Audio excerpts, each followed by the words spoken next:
Hi everyone, thank you so much for tuning in to all of these videos. We've had such a blast making them and the feedback that we're getting is really positive, so thank you so much for the support. Today we're heading back in time to see the history of this home and who actually built this house to start with.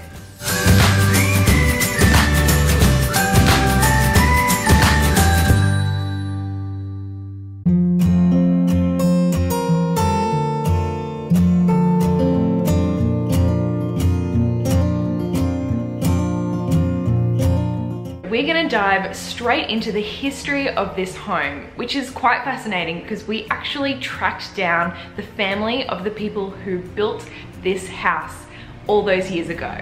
I'm also gonna tell you how we found out this information, so perhaps you can do your own home history search as well. So we'll start right at the beginning with a man by the name of Francis Hardwick Phillips, who bought 3 lots of land in 1921. There isn't a lot of information out there on Francis, but if I find anything more, I'll pop it on our Instagram page. What we do know about Francis is that he transferred 2 of these 3 lots to his son Alfred in 1924.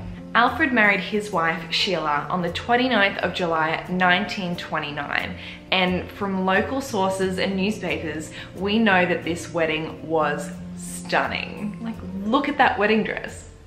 Records show that just before the wedding, in April of 1929, Alfred took out a mortgage from the War Service Homes Commissioner, and that mortgage would have funded this home.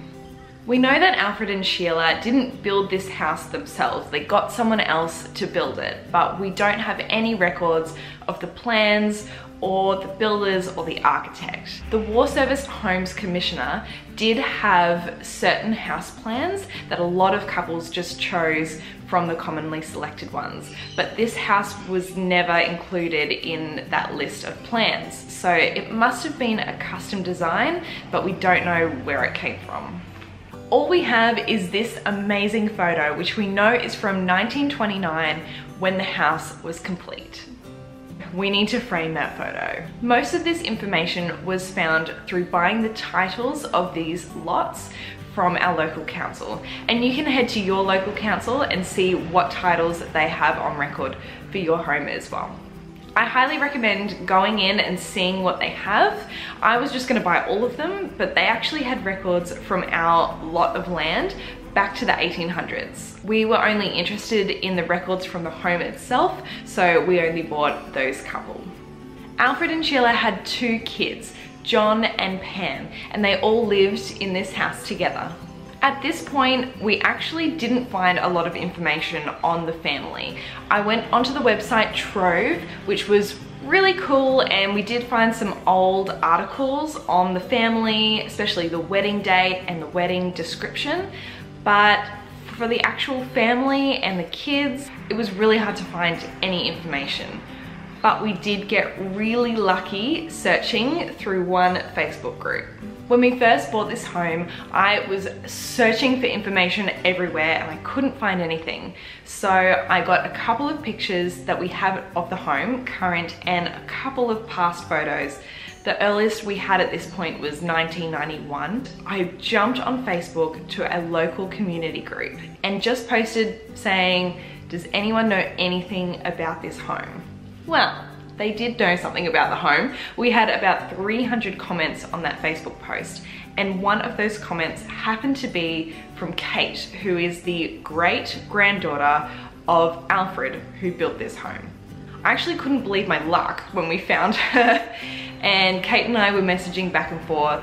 I got to meet her mum, who is lovely as well, and they were able to tell us all of the stories about the family who first lived in this home, which I really treasure dearly.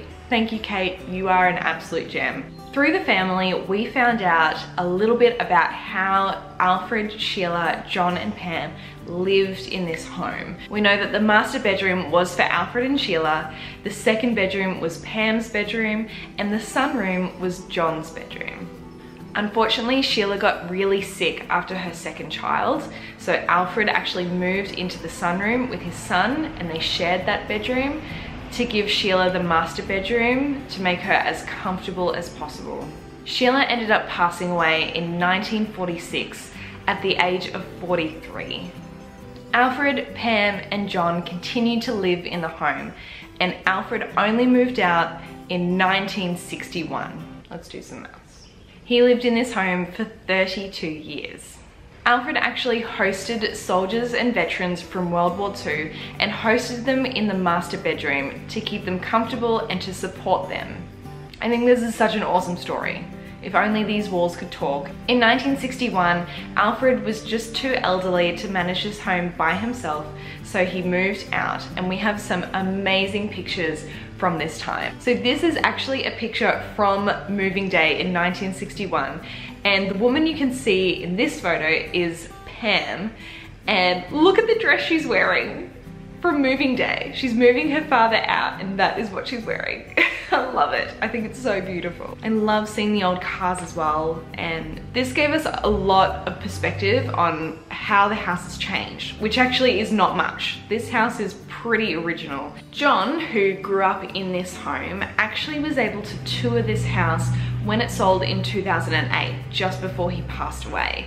And his family talks about how thrilled he was to be able to come back to this house and see it all done up at the time. In 2008, this house was freshly painted, so he would have seen that. Apparently, he just opened up and talked about all of these amazing stories with his family while walking through the house. It makes my heart so warm to think that he had such beautiful memories of this house and growing up in this house with his family. Now, in 1961, the house was sold to Eric and Gwen Willoughby. Now, I actually don't know a lot about them. There's not a lot of records flying around on them, but we did find some information through those Facebook comments that we got. Eric and Gwen lived in this house for nearly 50 years. Unfortunately, Gwen passed away in 1998. However, Eric continued to live here until it was sold in 2008. This is the only image of the house that we have from their time at the house. This image is from 1991, and we grabbed this from the website Trove, but this is it. This is all we have from the Willoughby stay at this home.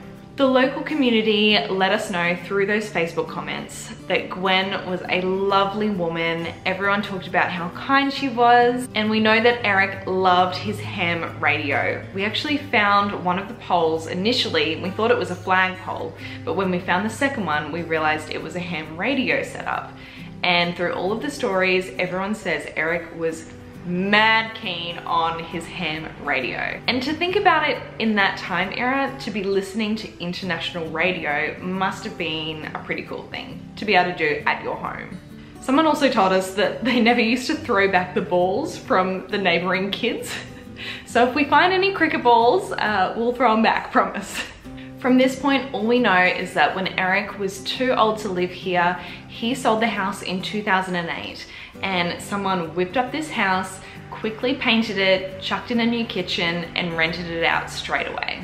This is the part of the house history that kind of makes me sad. This house was treated just like an investment property, and I feel like this house is not an investment property. This house is a home. So after 11 years of being an investment property, the owners of the home popped it on the market at the end of 2019. And that's where we came in. We found this home at the start of 2020, and no one had snatched it up yet. So we bought it, and now it's our home. I can't tell you how proud I am that this is our home, and for the long history that it has. I'm so excited to do this house up. I really hope that Alfred and Sheila would be proud of what we're going to do with this house. We are really proud to have this as our home, and we're so excited to have you guys on the journey with us through this whole renovation process. Thank you so much for jumping back in time with me today. I've had such a blast finding all of the history from this home. Make sure you hit that subscribe button and tune in every Tuesday to see what other videos we've got coming up. Testing.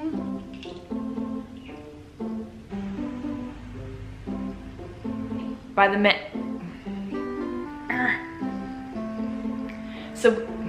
car to his wife Sheila on the Sheila?